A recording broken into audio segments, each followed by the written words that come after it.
Hello जी, अस्सलाम वालेकुम। My name is doctor Sanaullah Jamali. आज मैं आप लोगों से बात करने जा रहा हूँ अबाउट लेसन जो मैंने आज पढ़ी है ईट दैट फ्रॉग बुक में से। एक वीडियो पहले भी मैं बना चुका हूँ और ये सेकंड पार्ट है ईट दैट फ्रॉग पे। जो बहुत इम्पोर्टेंट चीज़ें हैं जो हमारे लाइफ में हमें सक्सेस हासिल करने के लिए चाहिए, ये बुक एक्सप्लेन करता है इन चीज़ों को। और आज का लेसन है मैक्सिमाइज योर पर्सनल पावर्स। अपने पावर्स को, पर्सनल पावर्स को कैसे आप इंक्रीज कर सकते हैं। बोरा gather in your resources, rely all your faculties, marshal all your energies, focus all your capacities upon mastery of at least one field of endeavor। अपने सारे रिसोर्सेज कलेक्ट करो, सारे फैकल्टीज़ कलेक्ट करो, अपने एनर्जी को एक जगह पे लाओ। जो चीज़ें चाहिए एक काम को करने के लिए, वो सारी चीज़ें आप पहले रेडी करो और फिर काम स्टार्ट करो और उस काम में मास्टर बन जाओ। ये है quotation of John हगाई।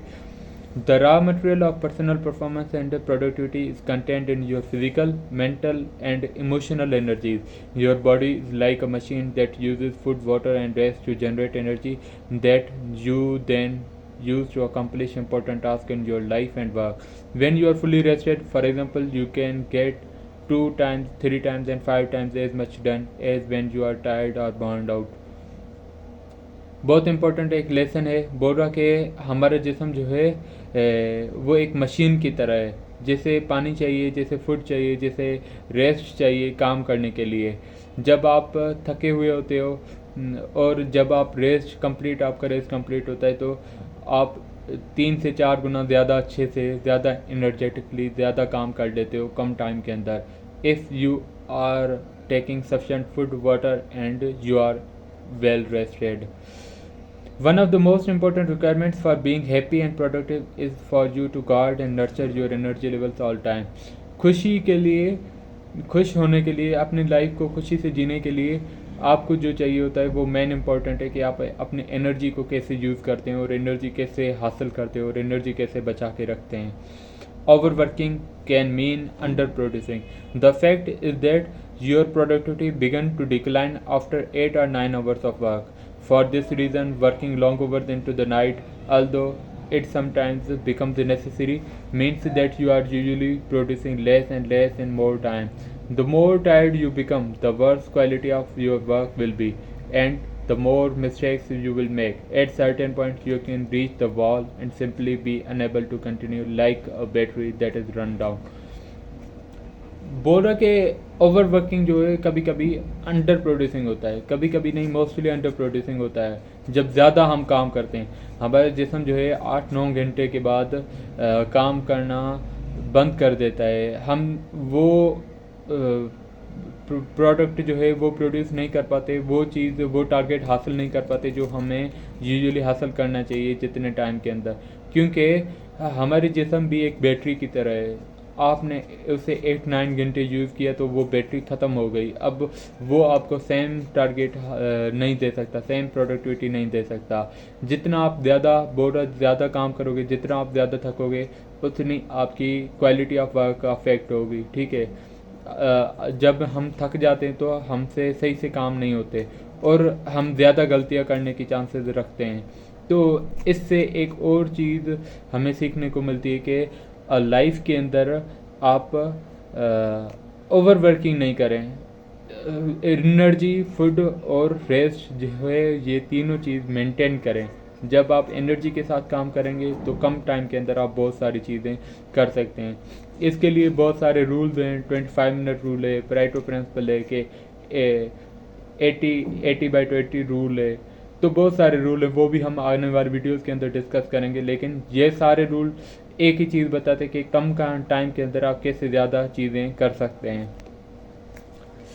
Work at your own pace. There are specific times during the day when you are at your best. You need to identify these times and discipline yourself to use them on your most important and challenging task. Most people are best in the morning after a good night's sleep. Some people are better in the afternoon, and a few people are most creative and productive in the evening or late night. और एक और चीज़ होता है कि हमें अपना time को identify करना है कि कौन से टाइम पे हम बेस्ट एनर्जेटिक होते हैं और बेस्ट अपने काम कर लेते हैं। बहुत सारे लोग होते हैं जो शाम के टाइम अच्छा काम कर देते हैं, रात को अच्छा कर देते हैं। कुछ लोग होते हैं जो सुबह के टाइम नींद पूरी करने के बाद सुबह सुबह अच्छे से काम कर देते हैं। कुछ लोग होते हैं आफ्टरनून में। तो ये जो स्पेसिफिक पर्टिकुलर टाइम है ये हर इंसान की अलग होती है और हर इंसान को आइडेंटिफाई करना चाहिए। A major reason for the procrastination is fatigue, attempting to start on a task when you are tired. एक बहुत अच्छी रीज़न जो प्रोकास्टिनेशन लेजीनेस की होती है वो ये होती है फटीग। जब हम थके हुए होते हैं और तब हम काम स्टार्ट करते हैं तो तब प्रोकास्टिनेट हम ज़्यादा करते हैं, क्योंकि तब हमसे काम नहीं हो पाता, हमारे पास एनर्जी नहीं होता, एंथुजियाज्म नहीं होता है। Whenever you feel overtired or overwhelmed with too much to do and too little time, stop yourself and just say, all I can do is all I can do. बोल रहा है कि जब आप बहुत ज़्यादा थक गए और काम करते करते आप ओवरवेलम हो गए हो तो आप वहीं पे रुक जाओ और अपने आप को बोलो कि जो मैं कर सकता हूँ यही कर सकता हूँ, जो मैं कर सकता हूँ जितना मेरे से हो सकता है उतना ही मैं करूँगा। Sometimes the very best use of time is to go home early and to go to bed and sleep for 10 hours straight.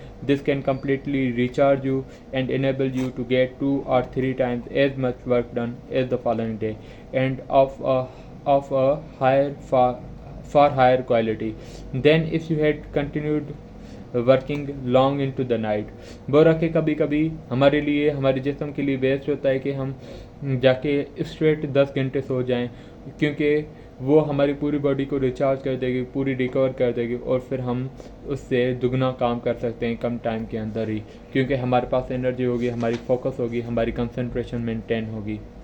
तो ये बहुत सारी इंपॉर्टेंट चीज़ें हैं। Get enough sleep. According to many researchers, the average American is not getting enough sleep related to the amount of work he or she is doing. Millions of Americans are working in a mental fog that is a result of working too much and sleeping too little. बोरा के बहुत सारे लोग होते हैं, researchers के मुताबिक American जो होते हैं वो सही से स्लीप नहीं कर रहे, अपनी नींद पूरी नहीं कर रहे और बहुत ज़्यादा ओवर वर्किंग हो गए। एक बहुत अच्छी रूल है जो इस बुक के अंदर दी हुई है। Take one full day off every week. During this day, either is Saturday or Sunday, absolutely refuse to read, kill your correspondence, catch up on the things from office, do anything else that taxes your brain. Instead, go to a movie, exercise, spend time with your family, go for a walk, or participate in an activity that allows your brain to completely recharge itself. It is true that a change is as good as a rest. बोल रहा कि Saturday या Sunday वाले दिन आप एक दिन full day of लें, जिसमें आप काम करने से मना करें, जिसमें आप पढ़ने से मना करें, जिसमें आप टेक्नोलॉजी से थोड़ा सा दूर रहें, जिसमें आप कोई भी ऐसी ऑफिस की काम है उससे ना करें। आप क्या करें, मूवी देखने चले जाएं, एक्सरसाइज करें, फैमिली के साथ टाइम स्पेंड करें, वॉक कर लें या कोई ऐसी चीज़ जिससे आपको खुशी मिलती है, जो आपकी हॉबी है, आप वो काम करें।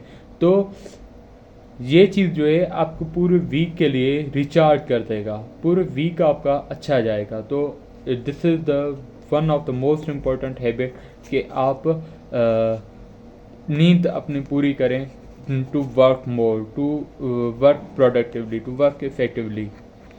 आई होप इस वीडियो से आपको बहुत सारी चीज़ें सीखने को मिली हैं।